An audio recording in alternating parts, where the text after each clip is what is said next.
All right, James Gunn's DCU is here with Creature Commandos. We also get our first look at Superman Legacy. A little more details here with the logo and title font. Let's take a look at this story in more depth. This is a summary that was released over with the direct. And here you can see David Cornsweet. Now, I am already just not a fan of sort of like this Superboy look, especially when we line it up with the legacy title and the inspiration of the story, which is Grant Morrison's story, which is All Star Superman, which is very late in life. He's dying. It's a retrospective of different things that happen over time. A young Superman isn't going to work for me. And then when we combine that with what the story showcases, which is this is the display here, and you can see the symbol here. Very much a story inspired by a story, in my opinion, of Kingdom Come, which is old Batman, old Superman, old Batman, old Wonder Woman. It's like future superheroes. So let me give you an example of what that looks like.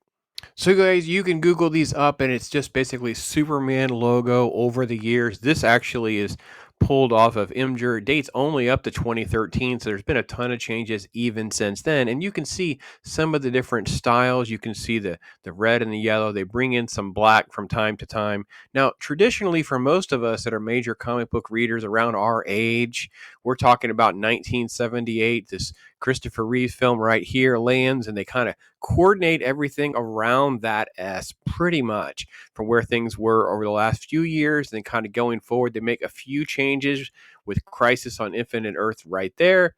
This is Lois and Clark. And then, of course, right here on the left, you'll see with this black symbol right here, black and red, very, very muted colors, that scheme there. That is the Kingdom Come look. And that is very similar, obviously not the color scheme, but the look and the style of the S is in line there. So I was really not a big fan of this look. I didn't really care for this. This is just a display that was presented over at Tokyo Comic Con, and yeah, that would be kind of an interesting, kind of thing to, at least talk about in some ways. But I guess it kind of shows me more of how James Gunn is not going to be the answer for me because I don't feel like this is the kind of look and feel that people are going to want. This is a Kingdom Come, but with a modern color palette. And it's like, well, what are we doing, James Gunn? I've always said this. James Gunn was necessarily a good fit for Creature Commandos. It was the odd, quirky Suicide Squad with monsters thing. But him doing Superman was like, wait, that makes no sense. And then we've had leaks, of course, that have talked about the multitude of other characters that are in this movie, not really a Superman centric movie. And that's kind of even more frustrating. Let's read some other details from the article. With 7 months until Superman's release date, fans are anxiously awaiting for news on the film's promotional tour will begin, particularly with regard to that first trailer. With nothing made official on that front, DC Studios is well aware of the film's significance, continuing to promote it at every turn. This was shared over on Twitter. This is being promoted over at Tokyo Comic Con. This is the big giant display. Really, not a lot else is presented. Scroll down a little bit in the article. It says there's adjustments that could be made to the title card and the font, but the S symbol, David Coruscant, Zero Wildan. Fans previously got their first look. That's that one with the dog. Not really a big fan of that. And then they kind of give you a few of the examples of the changes. But again, uh, people didn't really care for a lot of the changes anyway. Like, so we just can't seem to get it right. And I don't know why we're making it so complicated. Just go to something very traditional and kind of go for that. He quote, one fat ass James to just stick to the original. Well, that's not going to happen. So here's the old school, the very beginning. He's being sarcastic when he said, quote, you want us to use this? And it was like, ha, yeah, James Gunn. That's what we want. We want yeah, come on. You're just being a jerk, man. Then it talks about when we're going to get the first trailer. And then, of course, it's going to be released in July. So, all in all, why have I talked about this? Because I really haven't really mentioned much about the Superman, some of the different casting choices, some of the different things that are going on.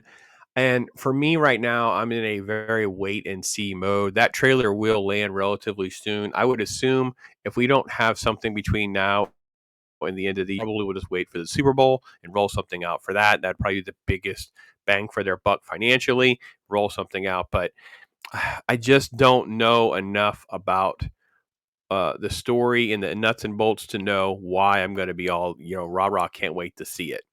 I don't feel like the love that we get from James Gunn. James Gunn strikes me as the casual comic book reader who read something by Grant Morrison and went, "Yeah, that's really good. Let me read this by Grant Morrison. Yeah, yeah, let's put that on the pile. Let's adapt that. Oh wait, you like this? This is good too. Yeah, let's put that." It's like he's just doing thing. It's almost kind of like the Marvel fanboy pattern that happened after the MCU become popular. I feel like James Gunn has sort of that affinity for stuff. He doesn't come from like a traditional comic book love, a comic book source guy.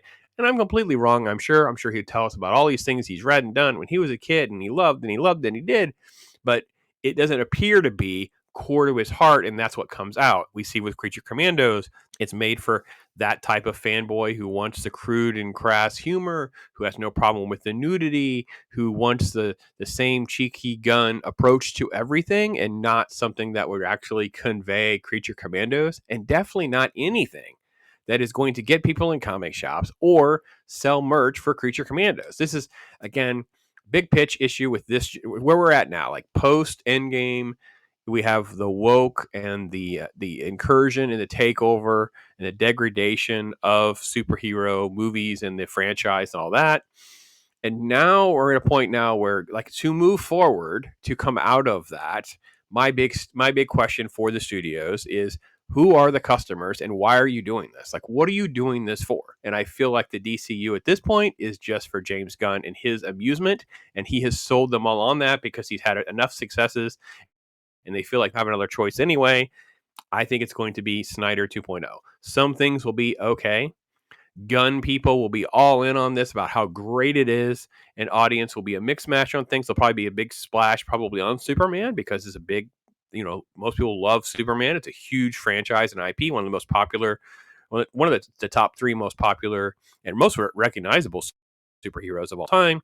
So it should do well, but if it's not a good story, it doesn't have the elements that it needs, it will die on the vine, and you'll see it completely peter out. They'll claim it as a success. Let's say $600 million, $800 million. Oh, it's a big success, whatever. Yeah, that's not what they really need. They need something that would regenerate the interest in the fans. It would get people into comic shops again. It would people buzzing all the time about the type of stuff. And I don't see that happening anytime soon. Hope I'm wrong. I really do hope I'm wrong. So let's hear from you guys. What do you guys think? What do you think about the Superman logo or not? What do you think about the Kingdom Come feel or not? Am I right? Am I not right? And what would you like to have seen?